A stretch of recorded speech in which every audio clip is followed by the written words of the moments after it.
Welcome to another episode of Michigan's premier progressive podcast. It's Left of Lansing with Pat Johnston.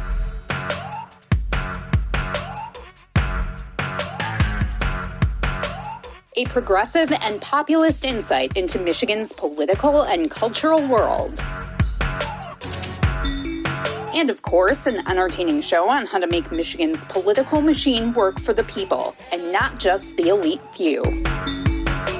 Now, from the Left of Lansing headquarters from his mid-Michigan attic, it's time for the award-winning Pat Johnston. It's all yours, Pat.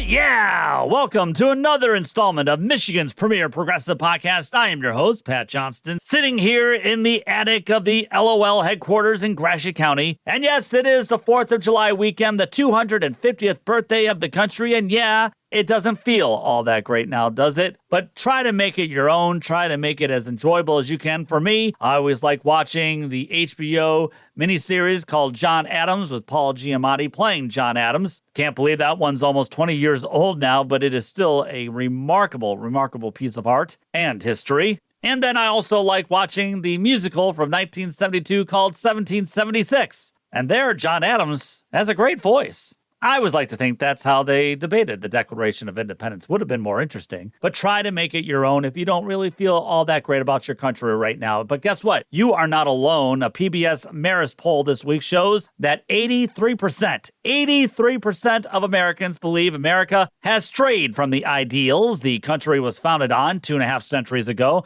And well, I'd agree with that sentiment considering how the MAGA majority on the Supreme Court ruled this week that political parties can spend unlimited amounts of cash on campaigns. Oh yeah, see, the MAGA Supreme Court said it's a violation of free speech to block billionaires and millionaires from spending whatever amounts of cash they want on our campaigns and our candidates. And I'm sure there's no expectation that these candidates will have to serve these corporate and billionaire masters. No, not at all. So much for all men being created equal. Of course, the MAGA Supreme Court has already gutted campaign laws throughout the last decade or so by allowing corporations to spend whatever to influence elections, and however much cash billionaires like Elon Musk, Peter Thiel, Michigan Governor Gretchen Whitmer's new data center pal, billionaire tech bro Sam Altman, or Michigan's Betsy DeVos and her family can spend on campaigns. Now, I'm not sure that's exactly why 83% of the country believes America has strayed from the ideals that were set here for this country. But for me, I think that's one major reason the working class feels like it doesn't have a voice. And how 9 people can legislate American law that's meant to hurt the working class in this country is beyond amazing when you really think about it, isn't it? And it's really amazing that the corporate Democratic Party elites aren't making Supreme Court reform an issue, ever. They should have done it in 2020. They didn't. They should have done it in 2022. They didn't. They should have done it in 2024. They didn't. Or it's amazing that you're not hearing corporate Democratic Party elites call for an expansion of the Supreme Court, or at least term limiting the court. It's almost like the corporate Democratic Party establishment likes the way things are running right now, don't you think? But while the corporate Democratic establishment keeps fighting for the status quo, which is allowing the Trump regime corruption, allowing the corporate government revolving door of corruption, allowing the corruption of backing a genocidal Israeli government, while protecting their cushy little seats in Washington and elsewhere, the working class continues to fight back. You remember last week when 3 Democratic Socialists won their primary races in 3 New York City congressional districts? And you recall hearing all those so-called centrist voices, you know, the sages, the very serious people, otherwise known as the corporate class, aka the Epstein class.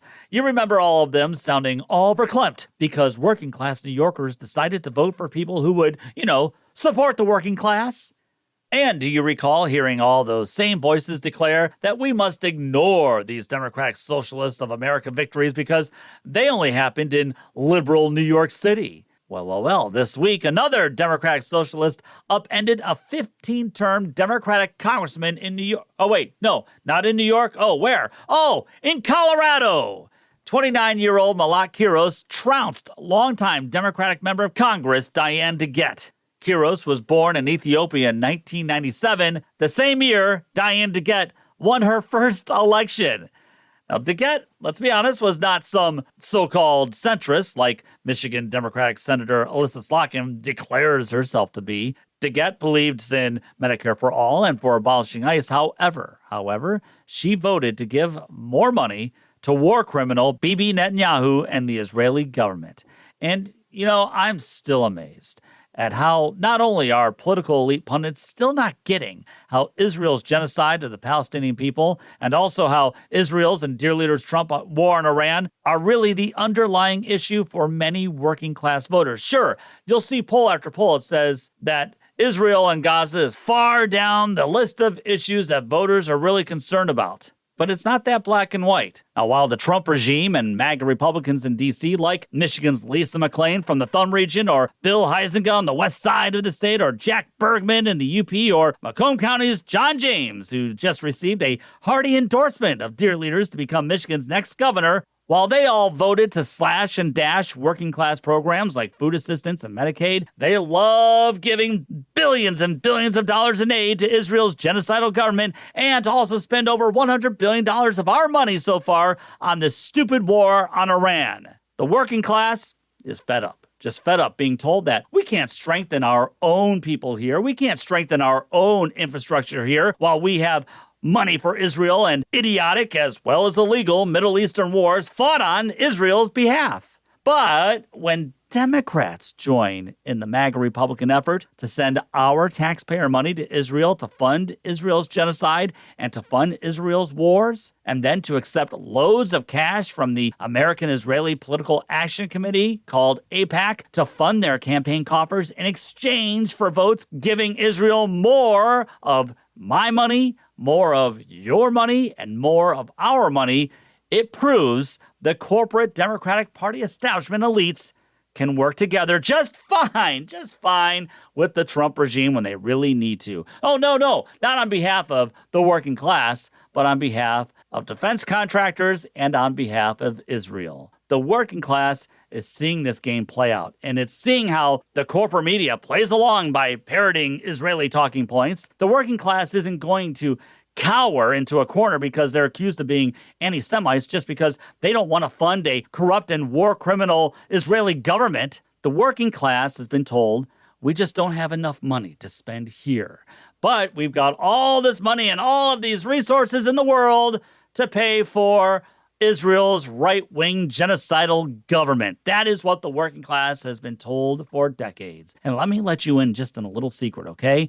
Because my taxpayer dollars and your taxpayer dollars are paying for Israel's bombs and weapons to wipe out Palestinians and the Lebanese, Israel then doesn't have to spend any money really on defense. No, that gives Israel, you see, a little breathing room. So that way they can pay for their own programs, such as Medicare for all.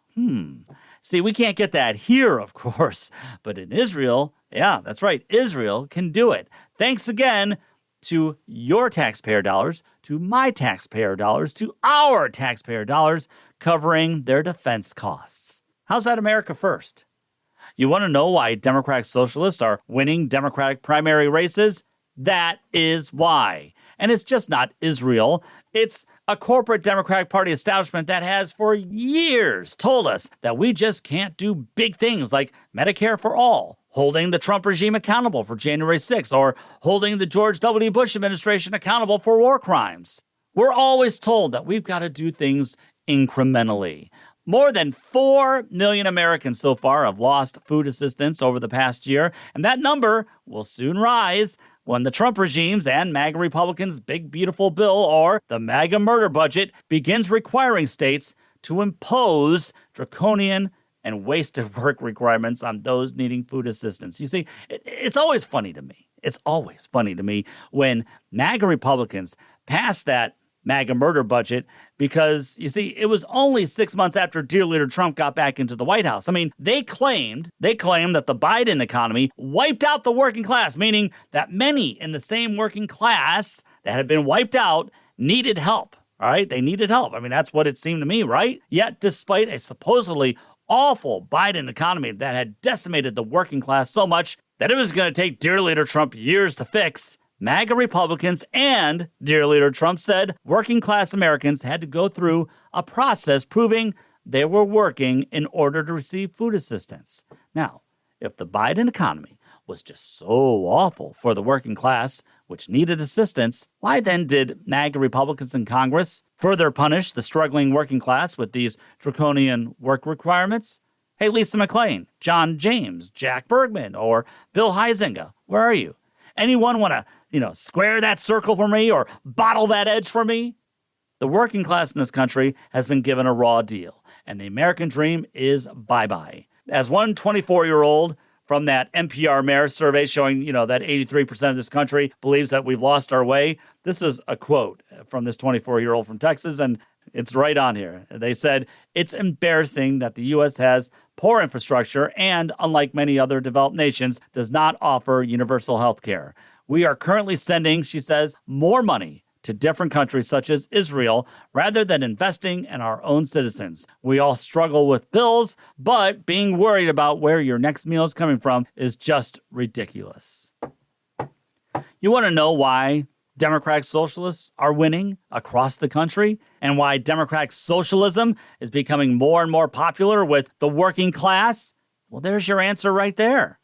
From a 24-year-old who's already understanding who government represents and who government does not represent.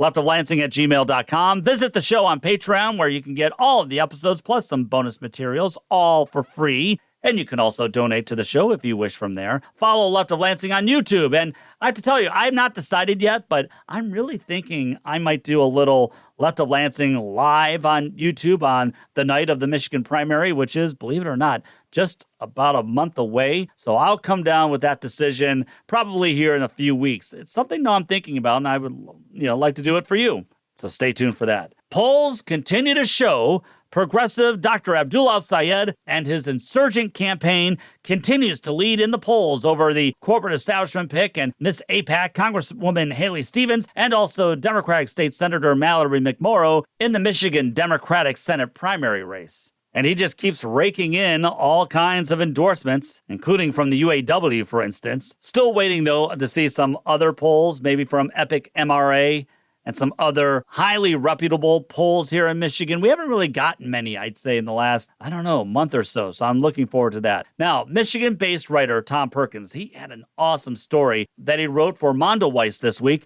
on how Abdul al-Sayed was able to make a lot of noise for himself and for his campaign when he announced that he'd be making some campaign stops in Lansing and also in Ann Arbor with the popular progressive podcaster Hassan Piker back in March. It seemed like everything was kind of sitting at a standstill for all three candidates in that race at that time, and Haley Stevens was still benefiting from her name recognition. Now, if you remember the joint campaign with Abdul and Hassan Piker, along with rising progressive star in Congress, Pittsburgh's Summer Lee, it drew criticism from MAGA Republicans, of course, MAGA Michigan Republicans, of course. But what was so disappointing was that it received loads of criticism from Abdul's fellow Democratic Senate primary opponents, Haley Stevens and Mallory McMorrow. As Tom Perkins writes in that story, the March controversy in part boosted al-Sayed by drawing the spotlight to his campaign at a time when he had relatively weak name recognition. Michigan's media had not yet paid especially close attention to the race, making it more difficult for al-Sayed to reach undecided voters, and a late January poll showed that 55% of Michiganders didn't even know who he was. The attacks drew heavy local and national media coverage, if you recall, and a post-controversy poll showed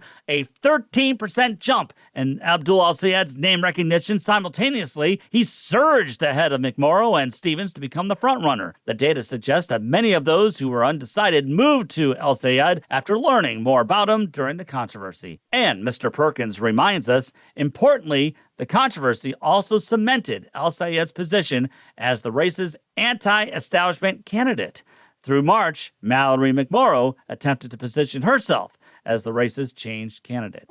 Okay, so recall that both Haley Stevens and Mallory McMorrow attacked Dr. Abdul for appearing with Hassan Piker, who not only stands for Democratic Socialist principles such as Medicare for all and ending our ties with Israel's genocidal government, but who also pulls in 3 million viewers per day to his podcast. A huge chunk of those viewers are younger people, especially younger men. groups that Democrats kind of lost during the 2024 campaign. So someone had their pulse on the vibe of the working class, the Democratic base here in Michigan, and it wasn't McMorrow and it wasn't Haley Stevens. Since then, Abdul has been leading in the polls, and he gained the endorsement of the UAW, like I said, which Haley Stevens was really counting on. He gained the endorsement of the Wayne County Black Caucus, which is big if Abdul is going to cut into some of Stevens' support in Wayne County. And then there's this. Dr. Abdul just got the backing of the National Indivisible Grassroots Political Action Committee. You know, a lot of those No Kings rallies that you were seeing pop up on the news and on your social media feeds, yeah, many of those rallies were all conducted and organized by indivisible groups throughout the country. That's big. Now, Ezra Levin, a co-executive director of Indivisible, said that El Sayed understands that the government should work for ordinary people, not corporations, billionaires, or well-connected political insiders. And that's where, the working class electorate is, I think that's where they are here in Michigan and elsewhere. No guardrails whatsoever. They see how their voices don't match the power of those crypto bros or those tech bros, like they've got in... they see how their voices don't match the power that crypto bros or tech bros have within both the Republican and Democratic Party circles. That's why progressives and Democratic Socialists are winning elections right now, and that's why it is building momentum across the country. A few years ago in 2022, a progressive Democrat named Betsy Coffia ran for a state house seat in northwest Michigan around Traverse City. And thanks to the citizen-driven anti-gerrymandering push, last decade in Michigan, Coffia's district turned just a slight purple, but MAGA Republicans were expected to win that seat still, especially in an off-year election where Joe Biden was in the White House. Yet Betsy Coffia took her strong working class, her strong progressive voice to the people of that district, a district that she's been a part of for years. And guess what? She won, pulling off a close upset victory. Why? Because she promised she'd be a fighter for them. The Michigan Republican Party then made it their mission to defeat Representative Coffia in 24, but not only did she win re-election, she won by a bigger margin this time around, and that was in an election year that dear leader Trump won the state of Michigan. Betsy Coffia is a fighter for public schools, for teachers, for unions, for government transparency, for electricity ratepayers who are getting screwed each and every day, for Medicare for all, and she's against the push for data centers, which is sadly being backed by some in her party. State Representative Betsy Coffia is coming right up. You're listening to LOL.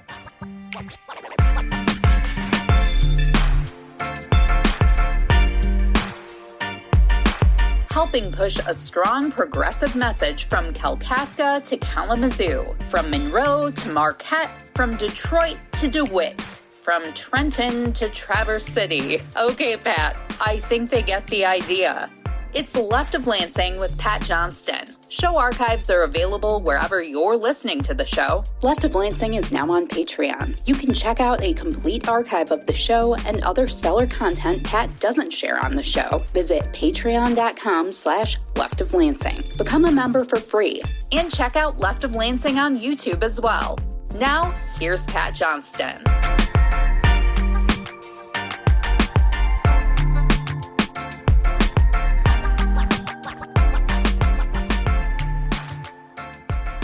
And I'd like to thank all of you for your comments and for your likes on social media and for the emails that you send me throughout the week. I want to tell you that I'm looking forward to next month for a number of reasons, but one reason that I'm really looking forward is that I've trying to work out a date next month where our wonderful and talented show voice, Jessica, will join me either in studio or online to talk about politics and her work with a particular Senate candidate's campaign. So I'm excited to have Jessica join me here for the first time on Left of Lansing. I mean, she is the only other, consistent voice other than mine that you hear each and every week here on the podcast. And besides that, she's just a great person. So I'm looking forward to that. Speaking of a good friend of the show, who's also a progressive fighter and a working class fighter for the voters in Michigan's 103rd House District in the northwest corner of Michigan's Lower Peninsula, Progressive State Representative Betsy Coffia recently kicked off her re-election campaign. She defeated an incumbent MAGA Republican a couple of years ago, becoming the first Democrat to win a state House seat in the Traverse City area in over a century. And the Michigan Republican Party made it their mission then to defeat Representative Coffia in 2024. But not only did she win re-election, but she won by a bigger margin the second time. And that was let's remember, in an election year that Trump won here in Michigan. So that was very impressive. There are reasons as to why she continues to gain more and more support in her district, and we'll cover that and more when we talk with Representative Coffia right now. Representative Coffia, thanks so much for visiting us again here on Michigan's premier progressive podcast. I hope all is well. Thank you so much, Pat. That was such a kind introduction. It's always good to be with you. Well, what's happening up in your district right now that maybe you can share with us? Oh, my goodness. So many things. I mean, our housing crisis continues to get worse, and I have gotten personally involved in a couple of pretty tough. We're hearing from more folks who are very vulnerable, who are facing eviction. And it's tied to a trend nationally with big hedge funds and sort of for-profit enterprises that are buying up things like mobile home parks. And I grew up in a very low income, poor community. And like a mobile home it's like you're scrapping it. This is what you can afford. This is what you do. Nothing wrong with living there. But like,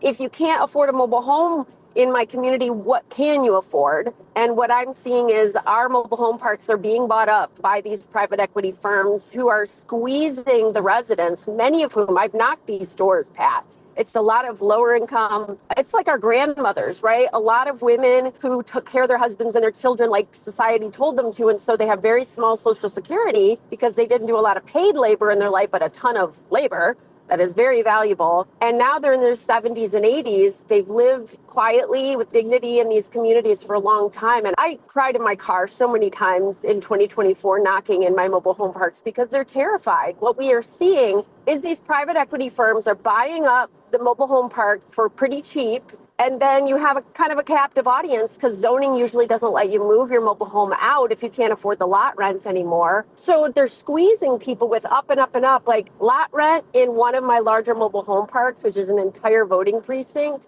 went from about $500 to almost $1,000 a month just in the last 5 years. And again, fixed income. I know women who are making less than $1,000 with just their little Social Security check.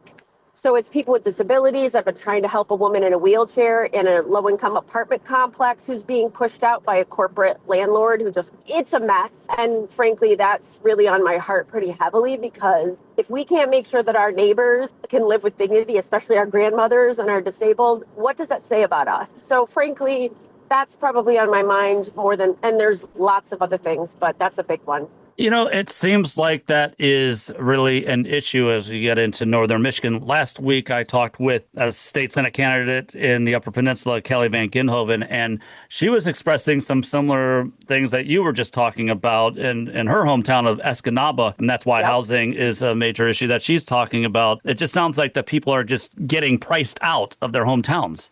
They literally are getting priced out, and it's mobile home parks, but it's also apartment complexes. And we have a really out of control situation where our housing is being bought up and treated as a commercial enterprise instead of a residence, our homes, right? To the point that it is pushing out not just vulnerable elderly folks and disabled folks on low incomes and working class poor folks like my family growing up, but actually my middle class. I've talked to so many people who are nurses, right? They are firefighters, they are teachers, they are police. I mean, heck, my superintendent of one of my schools in Leelanau County, he's like, I couldn't find a home on a superintendent's salary. How are my teachers supposed to afford to live here? So we really need, I think, to scope out and think we need some bigger reforms around the corporate greed that is showing up in our housing, because it's really costing us losing our neighbors and people that are really important in our community. And if you are comfortable, like many folks are, and you have your home, I'm so happy for you. I'm lucky to be a homeowner, but like, do we really want a community where our nurses and firefighters can't afford to live? Because that has real world consequences for everybody. I saw that the House Speaker, Republican Matt Hall, he is proposing cutting property taxes. He thinks that's a way that would really help working class Michiganders with the cost of high housing costs right now. Where do you fall on that idea? I mean, I think that there should be a good faith effort by anyone who purports that they represent and are there to serve the people of Michigan to try to ease the burden of high costs. But frankly, the first thing I think of with that is like a lot of working class people can't even afford their own home. So a property tax cut doesn't actually necessarily help them at all. So there's that. I think that the other thing that is really important is what I haven't heard the speaker talk about is how he would then pay for the essential services that we all chip in our taxes for, like firefighting and snow plowing and our public libraries, and how would we fund our schools? There's a way to bring relief to people without literally cutting out the very services that make our communities nice and livable to begin with. So to be blunt, I think that's kind of a red meat thing that's popular to throw out there, but I don't see a serious effort to figure out how to give people relief and also keep the services that we really want and need. I don't want to live in a community that can't afford snow plowing. I live in the north, right? Or can't afford to build our roads and our infrastructure. So I think there are other things we can do. I would like to see us look at things like a progressive income tax so that the Betsy DeVosses of the world are paying their fair share, bringing relief to the lowest income folks who are carrying our economy on their backs, and making sure corporations who get a pretty sweet deal in Michigan right now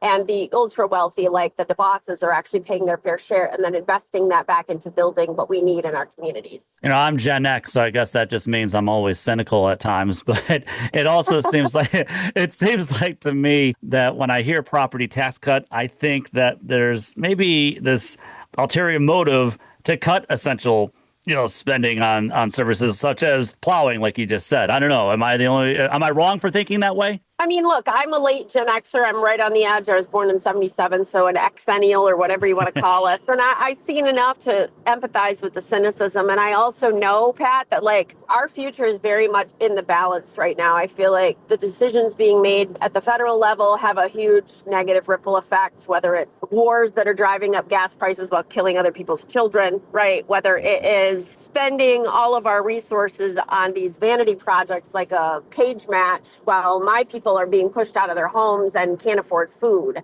I think we need to step back and realize that we need to elect leaders who are serious about solving real problems and not just using lazy sound bites without any real plan to bring long-term relief. So I don't know if that answers your question, but I'm always scoping out and looking at the bigger picture. And more than anything, we need people who are deeply serious about the responsibility that they hold as leaders to get serious about real problems. Michigan has been neglected under Republican leadership since Engler, and the Dems finally got control in 2023. And I feel like we barely nibbled around the edges, partly because corporate interests, but we need to really buckle down. We can't afford bad leadership in bad times. All right, well, then that will lead me, I guess, to this question. I mean, we are seeing this internal fight within the Michigan Democratic Party, just as we're seeing elsewhere across the country.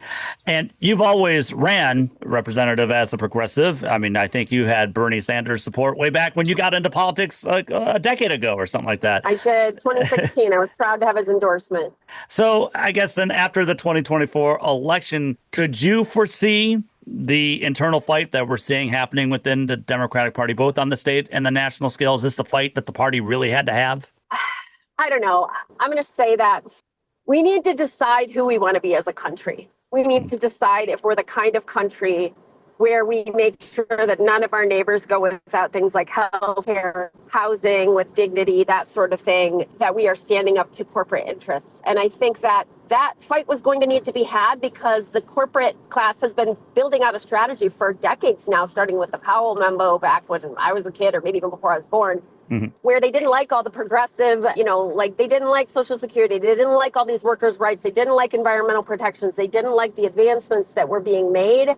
And so they very calculatingly and shrewdly decided they would invest in both sides heavily to kind of get an ROI, whether it was Democrats or Republicans in charge. And they also helped us get Citizens United so that they could just pour endless cash into the political process. And it's paid off by having, I think, a neutered Democratic response to a lot of the regressive stuff that's happening because people are afraid to piss off their corporate donors. Meanwhile, the people on the ground are more and more just struggling. 60% of American families right now aren't making enough to pay the bills. That's a freaking scandal in the richest country in the world. And so I'm less interested in labels, frankly, Pat, than I am are you anti-corruption? Are you going to stand up to corporate interests? And who do you serve? Do you serve the people who need you the most, who can't write you a check, or are you going to coddle your big donors? Well, then, and I think that's really coming to a head because Trump is so obviously corrupt and so obviously giving favors to the corporations. You can't fight that if you're kind of still trying to buddy up to folks who are making decisions that are making life very hard for everyday people out of greed. No, absolutely, absolutely. And I think that's why you saw that successful push to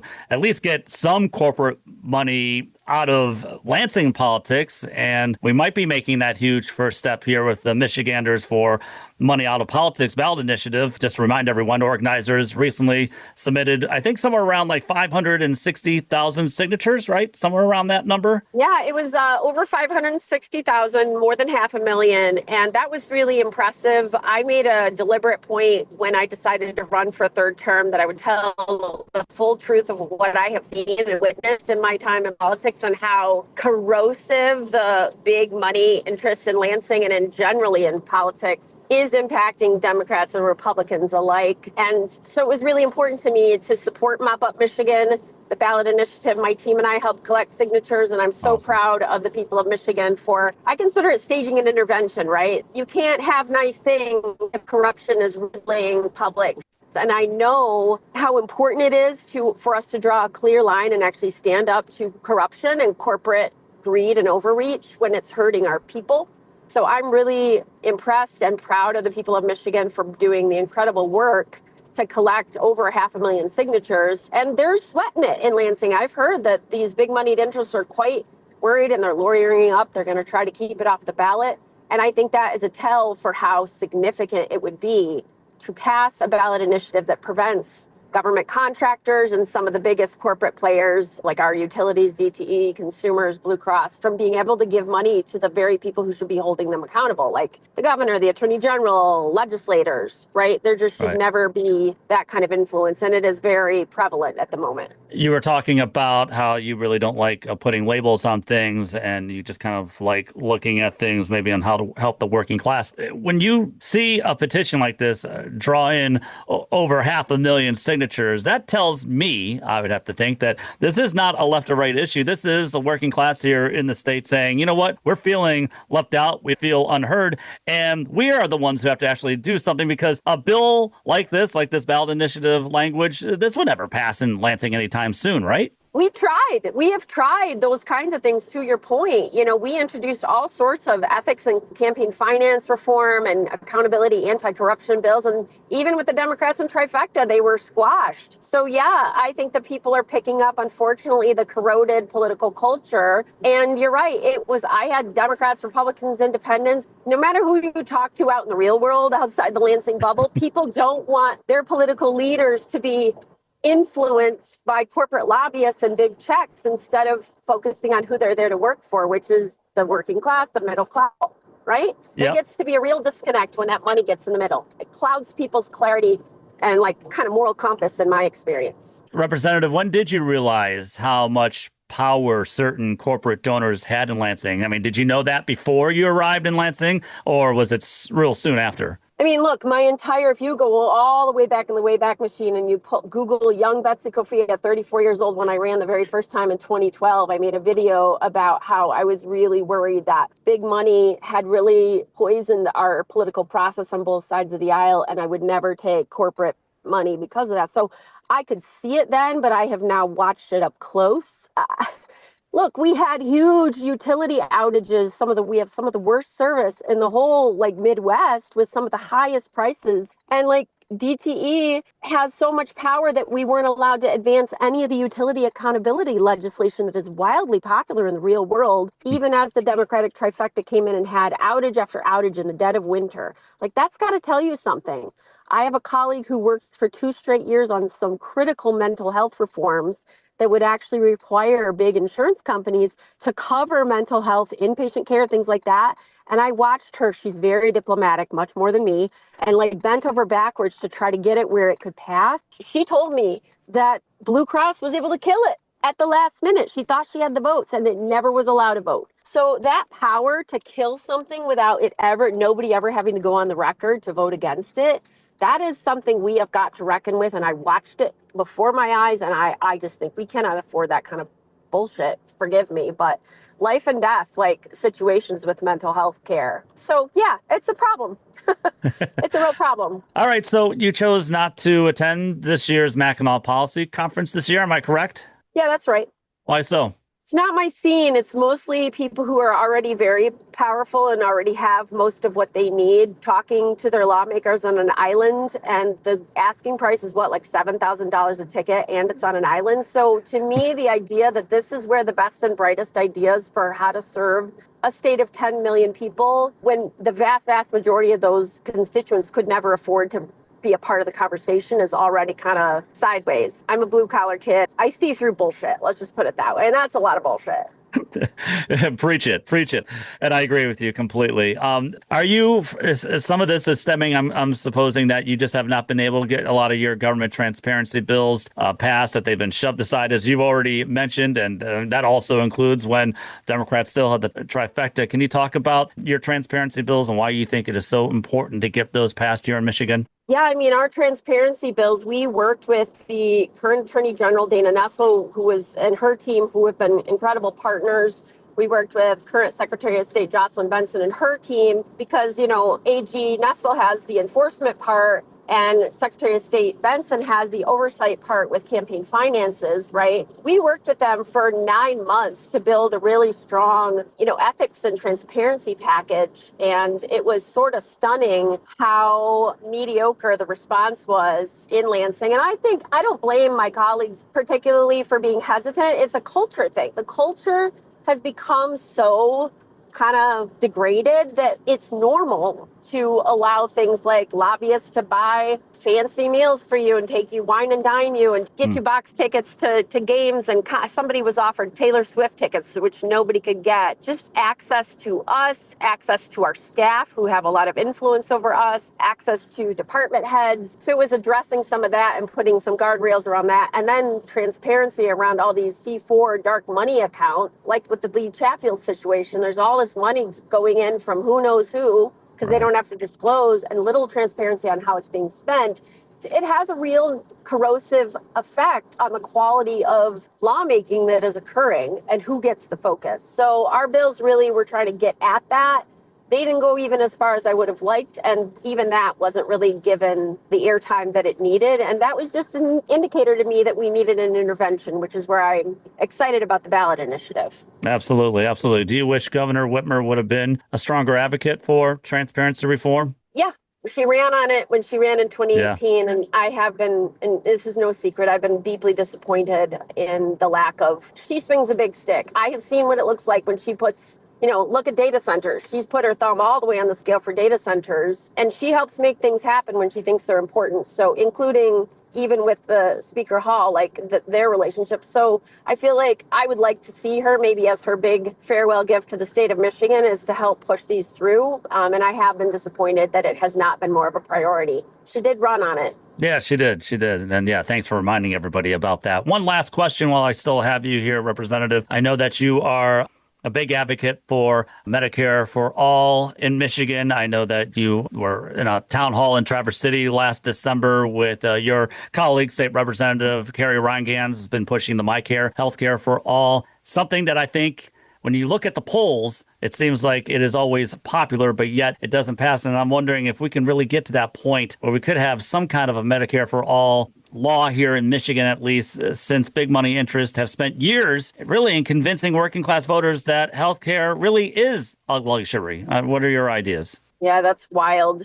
that something you need to literally survive is treated as a luxury. Yeah, I mean, look, I will start by saying I grew up in a very rural working class family that couldn't afford to go to the doctor when we were sick, and we couldn't afford health insurance. And I think that's obscene in the richest country on the planet.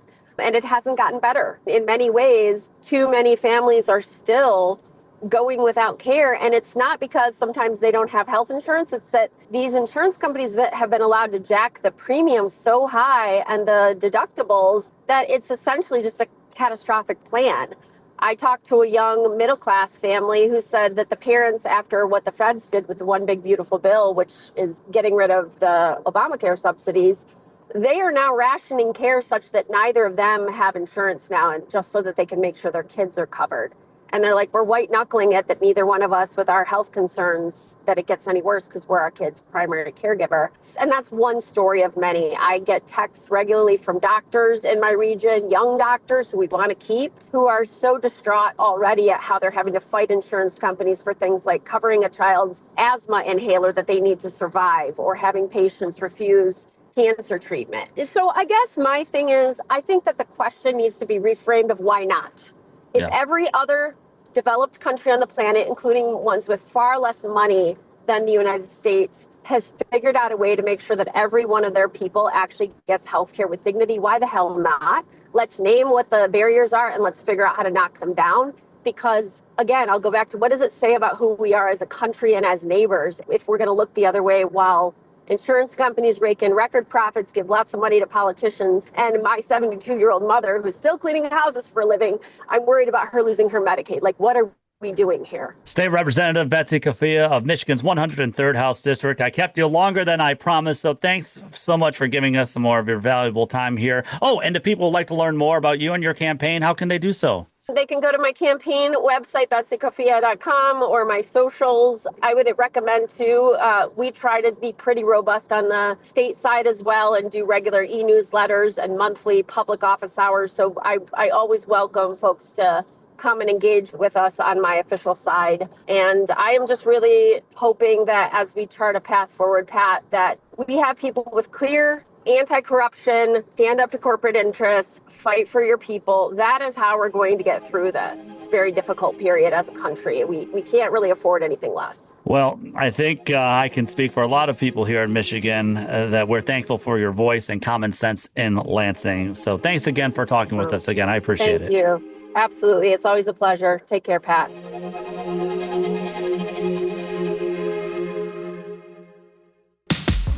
If you'd like to talk to Pat at any time, his email is leftoflansing@gmail.com.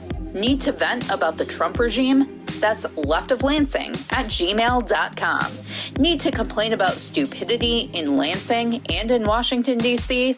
That's leftoflansing@gmail.com. Want to debate which Great Lake is the best? That's leftoflansing@gmail.com. That one's a fun one. Bye.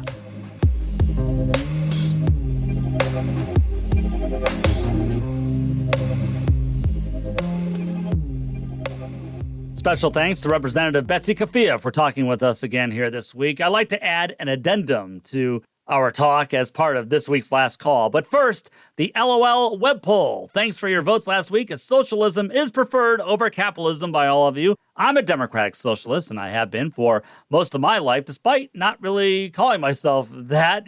I didn't really know much about it when I was a kid, but my values have never really changed, so I've always been a Democratic Socialist, and I guess I also saw myself just as a member of the working class, no matter what. But there's a little irony with the whole socialism versus capitalism debate. What we're seeing right now in our supposed capitalist country is not capitalism. It's engineered capitalism, or crony capitalism, or even better, it's just plain monopolization.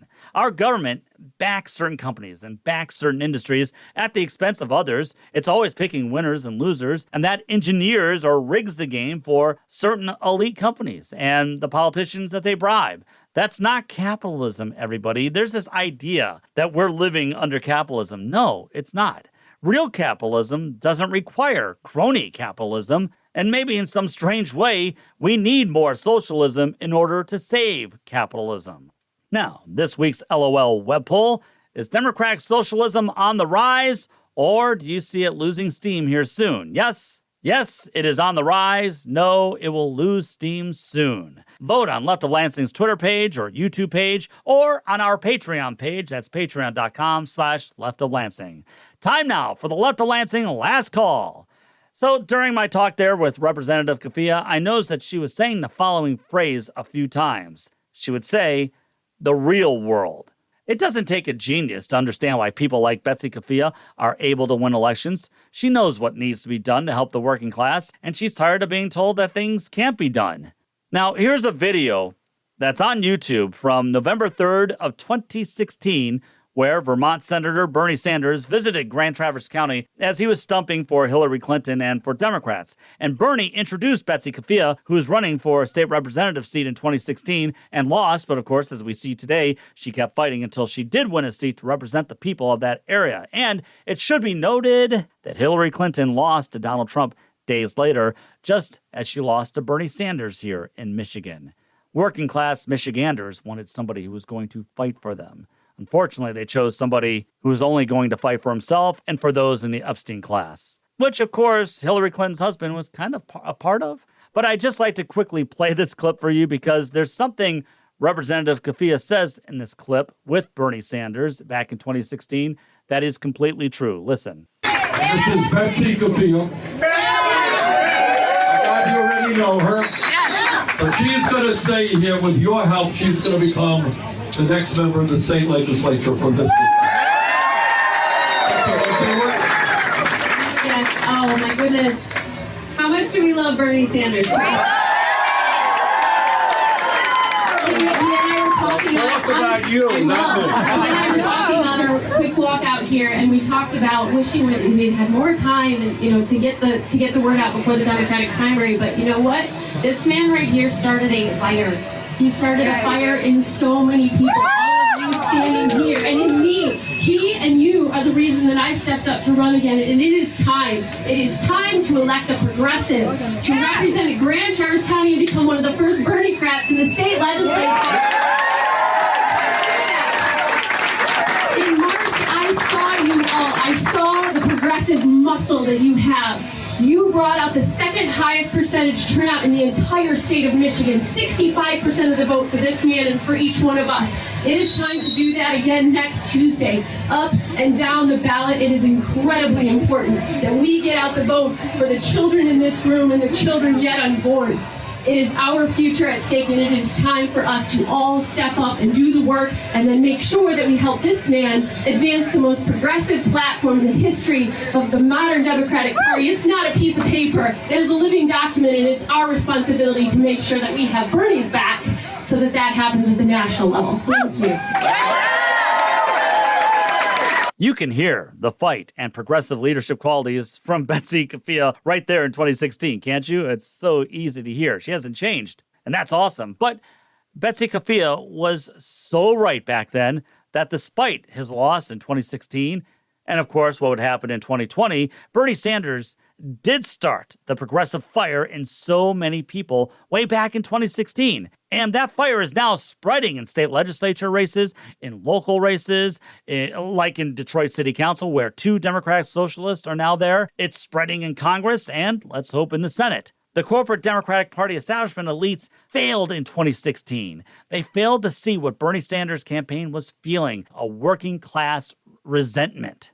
And that's been brewing ever since the 1980s and through the financial crash of 2007 and 08, and it continues to brew today as the crony capitalism continues to work for the billionaire tech bros. And rather than helping out the working class, the Democratic Party establishment chose to focus more on corporate interests. And thus, we got Donald Trump, and we got the beginning of fascism. It seems like, people like Bernie Sanders and Representative Betsy Coffia know exactly what the working class is up against. And they've been rewarded because they actually fight for the working class. They are a voice for the working class. The rise of progressive Democrats and young progressive Democrats or Democratic Socialists isn't some new phenomenon. It was always there for the working class. Instead of choosing Trump, Democratic Socialism and progressivism was always there for the working class. We just needed people to represent it, and we needed people to fight for it. You're listening to Left of Lansing. Music for the show and everything else on Left of Lansing is provided by Wanderbeats. To hear the latest project and complete music archives, check out Space Leopard on your favorite streaming site or subscribe to Space Leopard on YouTube. Now, back to our favorite progressive voice in Michigan. It's Pat Johnston.